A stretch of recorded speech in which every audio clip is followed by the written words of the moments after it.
साम्य अवस्था को समझने के लिए आपको कुछ बातें समझनी पड़ेगी, क्योंकि उनके बिना काम नहीं चलेगा।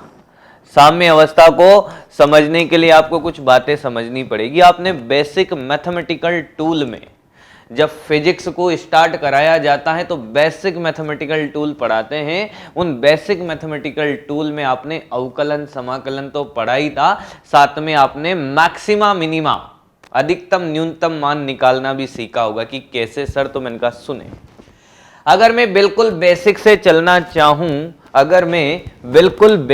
चलना चाहूं तो देखो क्या बात हो जाएगी कि सर एक ग्राफ बनाते हैं हम। क्या बनाते हैं भाई? एक ग्राफ बना ही लेते हैं, चलो आ जाओ, है ना भाई, बहुत बढ़िया। एक ग्राफ बनाते हैं हम, और वो ग्राफ क्या कहता है? मैंने कहा वो ग्राफ है y और x के बीच में।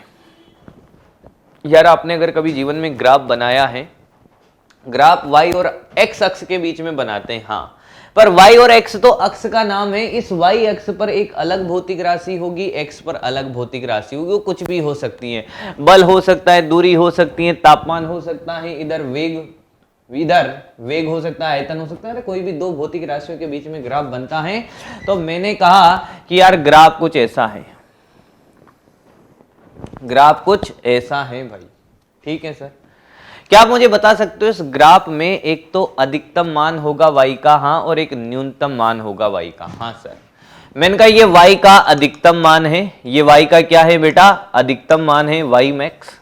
और इसी ग्राफ में मैं आपसे बात करूं तो ये y का न्यूनतम मान है, न्यूनतम y मिनिमम। हाँ सर, चमक रहा है, क्या चमक रहा है सर?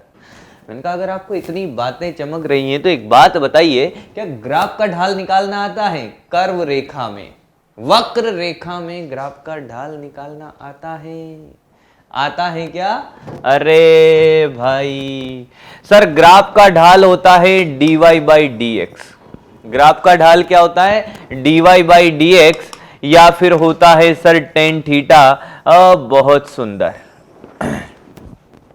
ग्राफ के ढाल का सूत्र सबको आता है।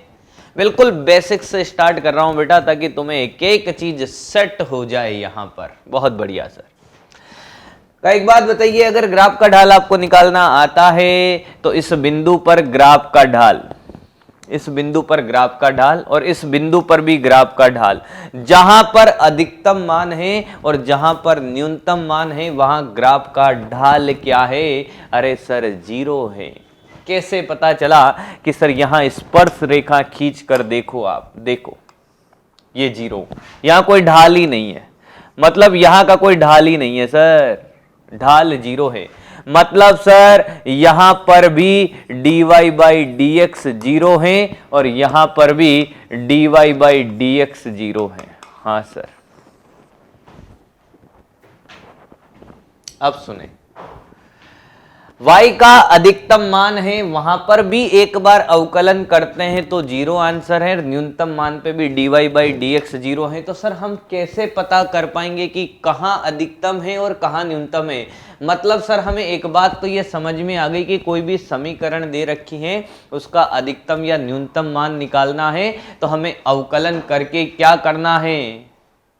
हमें अवकलन करके 0 करना है। और इस बात का एहसास है कि दोनों जगह अवकलन 0 के बराबर ही करना है। फिर हमें पता कैसे चलेगा सर कि कौन सा अधिकतम मान है और कौन सा न्यूनतम मान है? मैंने कहा पता चलेगा, अक्ल लगाएंगे तो पता चलेगा। कैसे?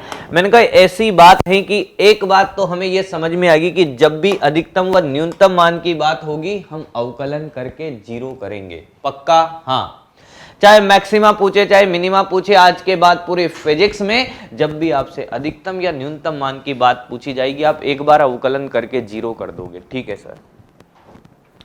फिर कैसे पता चलेगा कि कौन सा अधिकतम कौन सा न्यूनतम? तो मैंने कहा सुनो, इस वाले बिंदु की बात करते हैं और इस वाले बिंदु की बात करते हैं। यहां पर ग्राफ का ढाल, बोल बेटा, यहां पर ग्राफ का ढाल इस वाले बिंदु पर धनात्मक या ऋणात्मक? सोच के बोलना। अब इस वाले बिंदु पर ग्राफ का ढाल जो मैंने स्पर्श रेखा खींची, ये सिर्फ मैंने ये पूछा है धनात्मक ऋणात्मक, मैंने कोई मान नहीं पूछा है। इस बिंदु पर ग्राफ का ढाल धनात्मक है कि ऋणात्मक है? सर धनात्मक है। क्यों? क्योंकि एक्स अक्ष से ये जो कोण बना रहा है, देखो एक्स अक्ष से कोण बना रहा है थीटा, ये थीटा लेस देन 90 है। हाँ सर, मैंने कहा इस बिंदु पर ग्राफ का ढाल देखो सर, ये थीटा ग्रेटर देन 90 है, यानी कि यहां पे ढाल धनात्मक है, हाँ कि ना? हाँ सर, और यहां पर ग्राफ का ढाल ऋणात्मक है। अरे यार, मतलब ग्राफ के ढाल में भी परिवर्तन है, जो धनात्मक से ऋणात्मक है। नहीं आया? यहां से यहां तक जाते हो तो ग्राफ का ढाल बदलता है।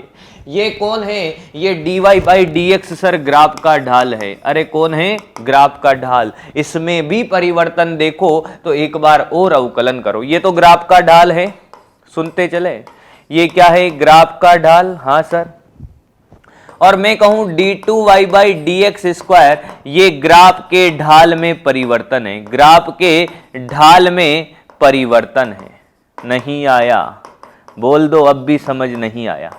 dy by dx sir graph का ढाल है, और d2y by dx square graph के ढाल में भी परिवर्तन है। और हमने देखा कि जब अधिकतम मान है तो ग्राफ के ढाल में परिवर्तन ऋणात्मक है।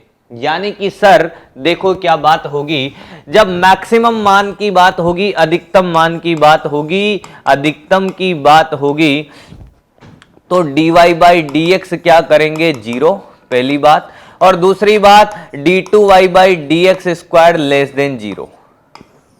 ये कंडीशन है मैक्सिमा की। चमका है? पक्का? सोच लो। हाँ सर, मैंने कहा आओ न्यूनतम की भी बातें करते हैं, मिनिमा की भी बात करते हैं बेटा, मिनिमा की। मैंने कहा इस वाले बिंदु को देखो, ग्राफ का ढाल सर ऋणात्मक है, नहीं चमका, थीटा ग्रेटर देन 90 है।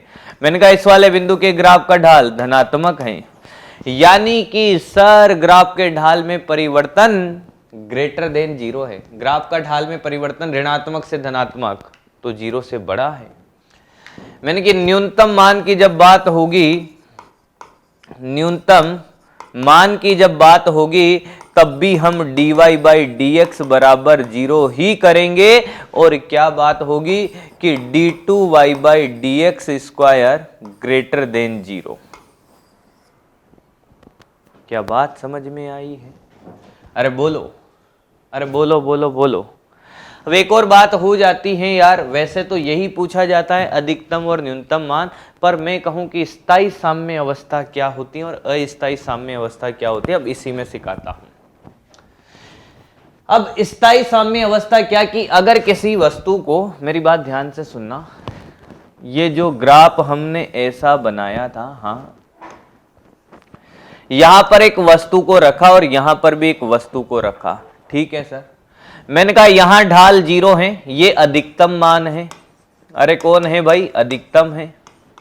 ये न्यूनतम है। ये तो समझ आ गया सर, ये तो समझ आ गया। अब स्थायी साम्य अवस्था कहां होगी? मैक्सिमा पे होगी कि मिनिमा पे होगी? सुने, स्थायी साम्य अवस्था का मतलब है कि उस पे कुल बल 0 हो। पहली बात तो उस वस्तु पे कुल बल क्या हो? 0 हो। वस्तु रुकी हुई है, हाँ सर, वस्तु रुकी हुई है यहां पर और यहां पर भी, यानी कि कुल बल तो 0 है। अरे कुल बल 0 है सर। मैंने कहा बहुत बढ़िया, यहां पर भी कुल बल 0 है। अगर इसको आप छू लेते हो, अगर इसको आप छू लेते हो तो ये वस्तु लौट के वापस कभी नहीं आएगी। ये कहती है मैं जा रही हूं, ये क्या कहती है? मैं जा रही हूं, ये निकल ली। पर इसको अगर छू के यहां ले आए तो ये कहती है मैं आ रही हूं। और तुम्हें जीवन में क्या चाहिए? जाने वाली या आने वाली? हमें चाहिए सर आने वाली। यानी कि इस वस्तु पर जहां पर ये बैठी है, रुकी हुई है, जहां पे कुल बल 0, ये तो है माध्य स्थिति। कौन सी स्थिति? माध्य स्थिति। ये भी माध्य स्थिति है बेटा। माध्य स्थिति का मतलब अगर जीवन में आपसे कोई पूछ ले, नाम है भाई जहां पे कुल बल 0 होता है, जहां पे कुल बल 0 होता है। अगर माध्य स्थिति से किसी वस्तु को विस्थापित कर दे और अगर आपकी तरफ लौट कर आती है तो वो क्या है? वो है स्थायी साम्य अवस्था। नहीं आया? अगर किसी वस्तु को आप विस्थापित भी कर दो फिर भी चाहत है उसकी आपकी तरफ आने की, तो समझ जाना वो स्टेबल है आपके लिए, वो स्थायी साम्य अवस्था में है। मेरी बात समझ रहे होंगे, मेरी बात पहुंच गई होगी शायद आपके पास। यानी कि सर ये स्थायी साम्य अवस्था है, स्थायी साम्य अवस्था है, नहीं आया।